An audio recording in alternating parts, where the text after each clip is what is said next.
Hi guys, আসসালামু আলাইকুম। আমি চিনা নূর আবার আপনাদের মধ্যে নতুন একটা ব্লগ নিয়ে হাজির হলাম। আমি আজকে আপনাদের সাথে শেয়ার করবো জাল জাল দেশি মুরগি রান্না। এভাবে দেখতেই পারতেছেন কি সুন্দর কালার দেখা যাচ্ছে, আর খেতে যে কতটা মজা, অবশ্যই বাসায় একবার হলে ট্রাই করবেন। তারপর আমি প্রথমে মুরগির মাংসগুলো আর চামড়িগুলো ভালো করে বেছে নিচ্ছি, আর দেশি মুরগির চামড়ি না দিলে ভালো লাগে না। তারপর আমি এখানে আদা রসুন আর পেঁয়াজ বাটা দিয়ে নিচ্ছি। আপনারা যতটুকু মুরগি সেই অনুযায়ী দিয়ে নেবেন। তারপর এখানে আমি কাঁচামরিচ বাটা দিয়ে নিচ্ছি, কাঁচামরিচগুলো ভেজে দিয়ে নিচ্ছি। তারপর এখানে আমি কয়েকটা গোটাল পেঁয়াজ দিয়ে নিচ্ছি, কেটে গোল করে কেটে নিচ্ছিলাম। এখানে আমি বাটা ইউজ করছি, মানে বাটা পেঁয়াজও ইউজ করছি। তারপরে জিরার গুঁড়া, হলুদের গুঁড়া, তারপরে মরিচের গুঁড়া,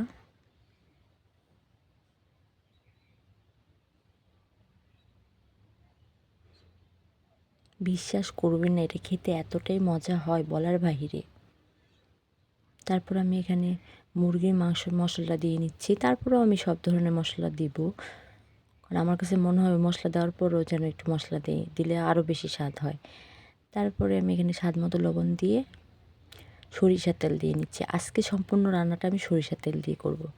আর এই সরিষার তেল দিয়ে রান্না করলে যে কী মজা হয়, আপনার বাসায় ট্রাই না করলে বুঝতে পারবেন না। তো ভাবলাম সবসময় তো সয়াবিন তেল দিয়ে রান্না করি, আজকে সরিষার তেল দিয়ে রান্না করব দেশি মুরগি। তারপর দেখতে পারতেছেন ভালো করে মেখে রেখে দেবো কিছুক্ষণের জন্য ঢেকে। তারপর আমি একটা কড়াই বসিয়ে দিয়েছি। তারপর পরিমাণ মতো সরিষার তেল দিয়ে নিচ্ছি, দিয়ে এটার মধ্যে আমি কুচি করা পেঁয়াজ দিয়ে নিচ্ছি। পেঁয়াজগুলো আমি গুলো করে কেটে নিয়েছিলাম। তারপর এটাকে ভালো করে নাড়াচাড়া করে ভেজে নেব। ভেজে এখানে দারচিনি, এলাচ আর একটা কালা লং দেওয়া হয়েছে, মানে লং আর যে কালো এলাচ আর সাদা এলাচ। তারপর মাংসগুলো আমি ঢেলে নিচ্ছি, মানে দিয়ে নিচ্ছি কড়াইয়ের মধ্যে, দিয়ে এটাকে ভালো করে মিশিয়ে নেব।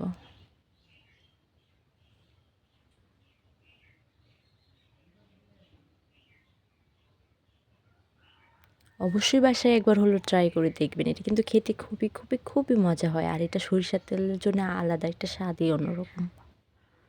তারপর কিছুক্ষণ ঢাকনা দিয়ে ঢেকে আমি কিছুক্ষণ রান্না করে নেব। এই যে দেখতে পারতেছেন আমি মাঝখানে কয়েকটা আলু কেটে দিয়ে নিছিলাম, এটা ভিডিওতে উঠে নাই।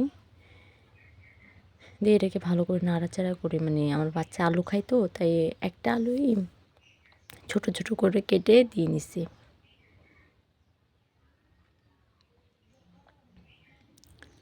তো এটাকে নাড়াচাড়া করে একটু পানি দিয়ে নিচ্ছি কষানোর জন্যে।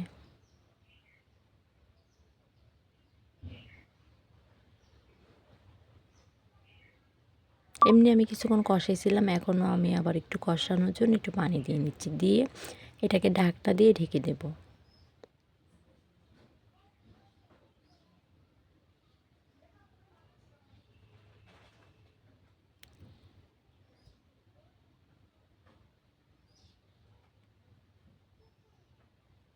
তারপরে দেখতে পারতেছেন অনেকটা কষানো হয়ে গেছে, পানিটাও কমে গেছে। আমি আরেকটু নাড়াচাড়া করে এখানে ঝোল দিয়ে নেব।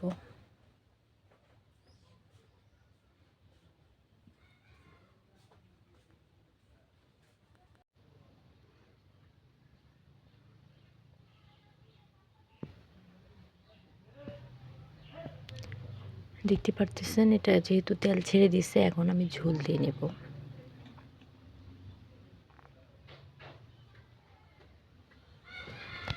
এখন আমি পরিমাণ মতো ঝোল দিয়ে এটাকে ভালো করে নাড়াচাড়া করে ঢাকনা দিয়ে ঢেকে দিব যতক্ষণ রান্না না হয়েছে।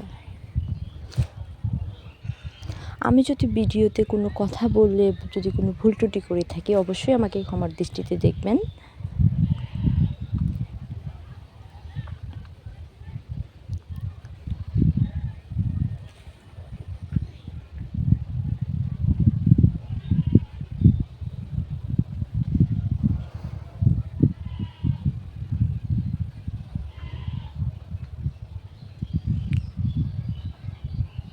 দেখতে পারতেছেন আমি এখন নাড়াচাড়া করে, মাংসটা অনেকটা হয়ে গেছে। আর দেশি মুরগির ঝোলটাই বেশি স্বাদ, সবাই বলে যে দেশি মুরগির ঝোলটা অনেক স্বাদ।